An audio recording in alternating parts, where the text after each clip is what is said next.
Guys আমি মাঠে ভাত দিতে এসেছি। তো এইদিকে দেখো মুন্না ভাই আর ছোটটা এখানে কি করছে দেখো পানিটাকে নিয়ে। গাইস পুরো মুন্না ভাই ছোটটাকে পুরো ভিজিয়ে দিচ্ছে। আর গাইস একটা জিনিস দেখবে, এই দেখো মানে গুন্ডা ভাই বাড়ি পালাচ্ছে।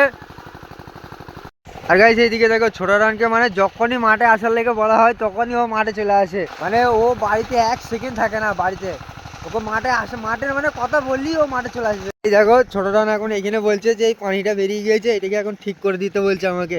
তুই করে দে, তুই নিজে করে দে। সেইখানে এখন আমাদের ওই বীজতলাটায় স্প্রে করা হচ্ছে, পোকার ওষুধ দেওয়া হচ্ছে ওইখানে। বীজটাকে কদিন পরই মারা হবে, তো ওই জন্যই আগে ওষুধটাকে দিয়ে স্প্রে করা হচ্ছে এখানে। আর এই দেখো গাইস এখানে মানে জমিটা পুরো পানি দিয়ে ভিজানো হচ্ছে, এবার ট্রাক নিয়ে এসে এবার চাষ দেওয়া হবে, তারপরে আবার এতেই রোয়ানো হবে। এইদিকে জমিটা অর্ধেকটা প্রায় মানে ভর্তি হয়ে গিয়েছে পানি, এইদিকে জমিটা। আর এইদিকে জমিটা একটু অল্প মতন হয়েছে। আর এই দিক থেকে পানি তোলা হচ্ছে, ওই দেখো ওইখানে মেশিন চলছে। তো ওই মেশিন থেকে এখন এই পুকুর থেকে পানি তোলা হচ্ছে, এখানে পুকুর থেকে পানি তুলে এইদিকে জমিগুলো সব ভিজানো হচ্ছে। ভাই একটা জিনিস দেখবে, এই দেখো গাইস এখানে ছোট ধান খেলে ভাত দিয়েছি এনার লেগে। তো এই নিয়ে এখন ছোট ধান এখানে ভাত খেতে বসে পড়েছে, এই দেখো। আর গাইস যাই হোক, তো আগেকার ব্লগটা এখানে শেষ করছি, ছোট্ট বড় ব্লগ। তো তোমাদের কেমন লাগলো একটু কমেন্টে জানিয়ে দিও, তাহলে আবার তো এরকম ব্লগ নিয়ে আসবে।